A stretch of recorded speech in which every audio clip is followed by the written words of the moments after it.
Frères et sœurs, la Côte d'Ivoire va très mal. La Côte d'Ivoire va très mal. Il faut sauver la Côte d'Ivoire. Nous avons à la tête de la Côte d'Ivoire un économiste de pacotille. Lui-même qui a promis des milliards aux Ivoiriens, mais la Côte d'Ivoire ne crée pas de richesses.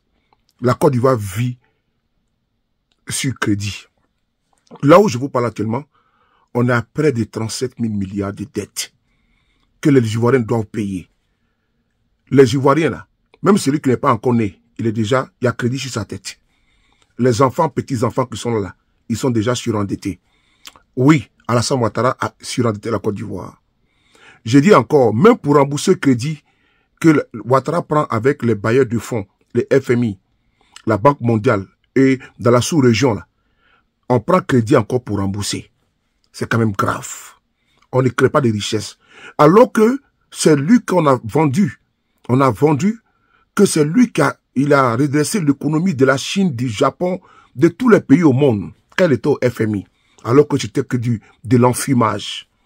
De l'enfumage à n'en point fini. Frères et sœurs, il y a un journal européen qui vient de nous dire que Ouattara demande 600 millions d'euros de dettes. 600 millions, il va encore aller prendre les crédits parce que ça ne va pas. Il y a une pression au niveau de la trésorerie ivoirienne. Les caisses sont vides. On va lire ensemble, s'il vous plaît. Côte d'Ivoire, Alassane Ouattara lance une levée de fonds de 600 millions d'euros sur le marché financier sous-régional. Abidjan s'apprête à entreprendre une importante opération de levée de fonds sous la forme d'emprunts obligataires. Une transaction cruciale pour le pouvoir d'Alassane Ouattara sous pression du trésor et des créanciers du pays. Le chef de l'État Alassane Ouattara a chargé son ministre des Finances et du Budget Adama Coulibaly de lancer une importante levée de fonds à compter du 19 février 2025. La Côte d'Ivoire se tourne vers le marché financier de l'Union économique et monétaire ouest-africaine, en abrégé UEMOA, étable d'ici au 4 mars sur 400 milliards de francs CFA, près de 610 millions d'euros sous la forme de 2 emprunts obligataires. Le premier s'élève à 160 milliards de francs CFA avec un taux d'intérêt de 5,9% pour une maturité de 5 ans et le second à 6% porte sur 240 milliards de francs CFA sur 7 ans, 2025-2032. Cette transaction, assurée par la Direction générale des financements de Lansine Diaby, est une opération de gestion des passifs sous forme de restructuration et de rééchelonnement de la dette sous la pression du trésor public. L'État ivoirien s'est révélé dans l'incapacité de rembourser un certain nombre de titres de créances, d'autant que ces obligations arrivent à échéance en mars 2025. En compensation, le gouvernement propose à ses créanciers, en majorité des banques, des sociétés d'assurance, des fonds de pension ou encore des personnes physiques, l'échange de leurs dettes contre de nouvelles obligations. Le financier franco-ivoirien Ibrahim Magassa, président du cabinet de conseil en stratégie et en financement, Algiers Consulting, avait monté une opération similaire, dénommée Programme national d'optimisation de la trésorerie, en abrégé PNOT, au Congo sur une maturité plus longue. Environ une trentaine d'emprunts et de titres du trésor sont concernés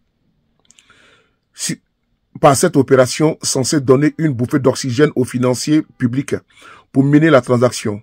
La DGF a confié le contrat d'arrangeur à 3 entités, parmi lesquelles figurent Bridge Securities, la banque d'affaires et d'intermédiation du groupe Telium, fondé par l'Ivoiro-Sénégalais Yerim So.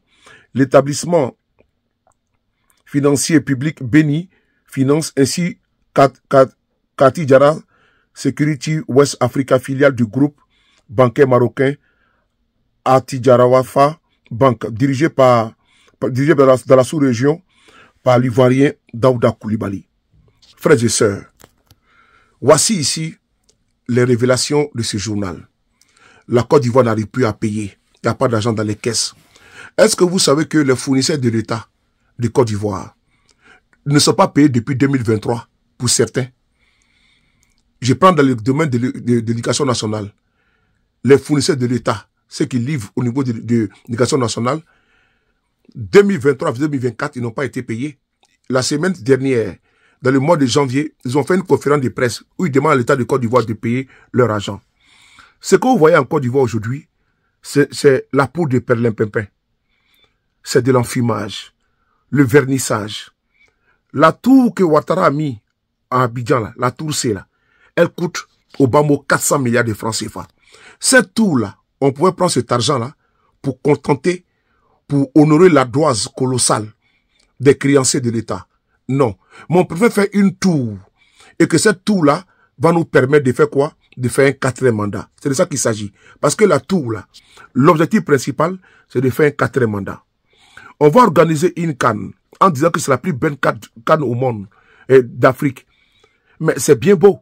Mais cette CAN-là, aujourd'hui, là, elle a apporté quoi dans les caisses de l'État de Côte d'Ivoire? Actuellement, les caisses sont en souffrance. On va également faire venir des Miss, payer les séjours à coût de milliards. Ça a apporté quoi aux Ivoiriens? Alassane Ouattara va nommer au moins 50 à 60 ministres. Il va créer un Sénat budgétivore. Il va doubler encore au niveau de la commission électorale indépendante, dégager des milliards pour la RLE, alors qu'il refuse de le faire. Les détournements de fonds, on n'en parle pas. Le rapport de la Cour des comptes est là. Mais ce n'est pas fini. Alassane Ouattara nomme ses amis ministres-gouverneurs.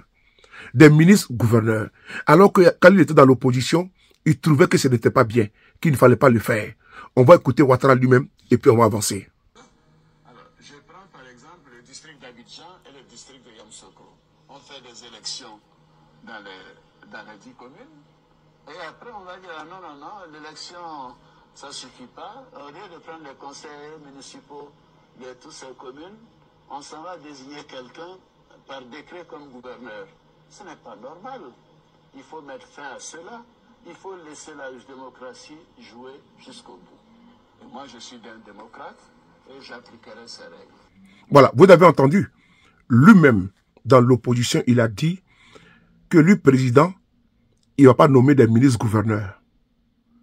Mais il est aujourd'hui président, là. Qu'est-ce qu'il a fait? Il a nommé des ministres-gouverneurs qui sont payés à coût de millions, qui ont des budgets et autres. Des ministres-gouverneurs dans toutes les régions de Côte d'Ivoire. C'est des budgets, c'est un budget colossal. Sans oublier, Ouattara a nommé des ministres d'État au palais présidentiel, le ministre conseiller. À Montano, et comment dirais-je, Mabito Akuz, il est ministre conseiller à la présidence. L'ancien président du Sénat qui a perdu les élections, Aoussou Jano, il est ministre d'État conseiller à la présidence. Il vient de bombarder Patrick Hachi, ministre conseiller à la présidence. Donc, que voulez-vous? M. Ouattara, il n'en a que de la souffrance des Ivoiriens. Ouattara est en train de se rendetter, comme le cas du Sénégal. Vous avez vu le rapport de la Cour des comptes avec le mensonge de Macky Sall. Le Sénégal est endetté à 100% du PIB, le produit intérieur brut. La Côte d'Ivoire n'en parle pas, c'est une dette colossale. Une dette vertigineuse que Alassane Ouattara va laisser aux Ivoiriens, une dette amère. Frères et sœurs, voici Ouattara qui est en train d'aller chercher encore 600 et quelques millions d'euros sur le marché. Parce que la Côte d'Ivoire ne produit pas de richesses. L'économie Alassane Ouattara a échoué.